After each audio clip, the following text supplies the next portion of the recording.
देश का अगला उपराष्ट्रपति कौन होगा, इस पर सियासी मुकाबला दिलचस्प मोड़ ले चुका है। सत्ता पक्ष एनडीए और विपक्षी इंडिया गठबंधन दोनों ने अपने अपने दावेदार मैदान में उतार दिए हैं। सत्ता पक्ष यानी कि एनडीए ने 2 दिन पहले ही सीपी राधाकृष्णन के रूप में अपने उम्मीदवार की घोषणा कर दी थी और ऐसे में देखिए वहीं विपक्षी इंडिया गठबंधन ने भी उपराष्ट्रपति चुनाव में पूर्व सुप्रीम कोर्ट जज बी सुदर्शन रेड्डी को उम्मीदवार घोषित कर एक बड़ा दांव चल दिया। रेड्डी तेलंगाना से आते हैं, वहीं सीपी राधाकृष्णन तमिलनाडु के वरिष्ठ नेता हैं और इस तरह मुकाबला अब सीधा दक्षिण बनाम दक्षिण का बन गया है। सरकार की ओर से रक्षा मंत्री राजनाथ सिंह को सर्वसम्मति बनाने का जो जिम्मा है वो सौंपा गया था, लेकिन देखिए सहमति की कोशिश नाकाम रही और अंततः दोनों खेमों ने अपने अपने प्रत्याशियों को मैदान में उतार दिया है। जस्टिस रेड्डी का राजनीति से अब तक का कोई लेना देना नहीं रहा। उनका पूरा जो करियर है वकालत करते हुए जज की कुर्सी पर ही बीता है और 1971 में आंध्र प्रदेश बार काउंसिल में अधिवक्ता के रूप में पंजीकृत होने के बाद उन्होंने वकालत की। आंध्र प्रदेश हाईकोर्ट में जज रहे और फिर गुवाहाटी हाईकोर्ट के चीफ जस्टिस बन गए और फिर उसके बाद सुप्रीम कोर्ट के जज बनकर के 2011 में रिटायर हुए। वहीं भाजपा की अगुवाई वाले एनडीए ने सीपी राधाकृष्णन का चुनाव दक्षिण भारत से जो है वो किया है और ऐसे में बीजेपी के टिकट पर देखिए कोयंबटूर से 2 बार वो सांसद रहे हैं। झारखंड, तेलंगाना, पुडुचेरी के राज्यपाल के रूप में सेवा देने वाले राधाकृष्णन फिलहाल महाराष्ट्र के राज्यपाल हैं और राधाकृष्णन तमिलनाडु के तिरुपुर से आते हैं। वे ओबीसी समुदाय से भी हैं। तमिलनाडु में अगले साल जो है वो चुनाव होना है और ऐसे में इस लिहाज से भी तमिलनाडु के मोदी कहे जाने वाले राधाकृष्णन का चयन बहुत महत्वपूर्ण है। ऐसे में देखिए बीजेपी ने राधाकृष्णन को उम्मीदवार बना करके जो है डीएमके को फंसाने का दांव खेला था, लेकिन इंडिया ब्लॉक ने ये गैर राजनीतिक पृष्ठभूमि से जुड़े सुप्रीम कोर्ट के पूर्व जज बी सुदर्शन रेड्डी को जब चुनावी मैदान में उतार दिया, अपना उम्मीदवार बना दिया, तो बीजेपी को उनके ही दांव में इंडिया गठबंधन ने फंसा दिया है।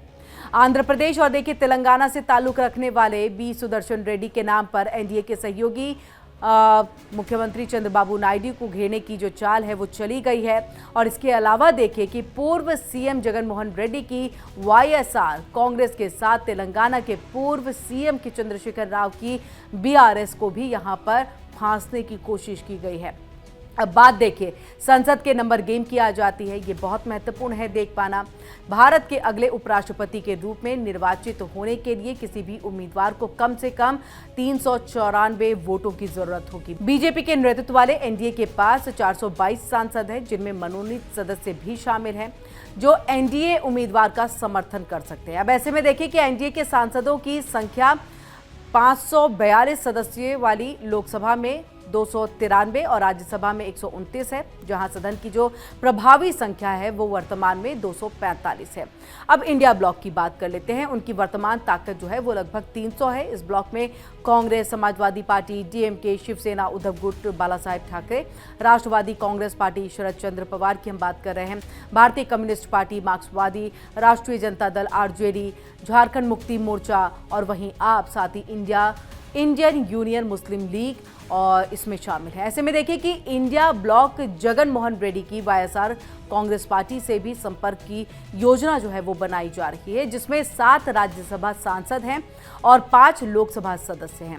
नवीन पटनायक की बीजू जनता दल जिसके 7 राज्यसभा सांसद हैं और जिसने पहले देखिए संसद के अंदर में बीजेपी का समर्थन किया था, उसने अभी तक ये तय नहीं किया है कि वो किसके समर्थन में वोट देंगे, यानी कि वो एनडीए के पक्ष में वोट देंगे या फिर इंडिया ब्लॉक के पक्ष में वोट देंगे। ये अभी एक असमंजस वाली स्थिति जो है वो बनी हुई है। अब ऐसे में अगर विपक्ष जगन मोहन रेड्डी और नवीन पटनायक दोनों को मनाने में सफल हो भी जाते हैं, क्योंकि देखिए एक सफलता वो पाले तो कुछ नंबर्स बढ़ सकते हैं, लेकिन अगर नंबर्स बढ़ा भी लेते हैं तो भी अंतर इतना ज्यादा रहेगा कि पाटना संभव नहीं होगा। इसलिए राधाकृष्णन का भारत के अगले उपराष्ट्रपति के रूप में चुनाव होना लगभग तय है, लेकिन जब तक कि कोई बहुत बड़ा बदलाव यहीं पर ना हो जाए। अब ये बदलाव हम क्यों कह रहे हैं, क्योंकि देखिए यहाँ पर साउथ वर्सेस साउथ है और जब साउथ से उतारा गया है बी सुदर्शन रेड्डी को,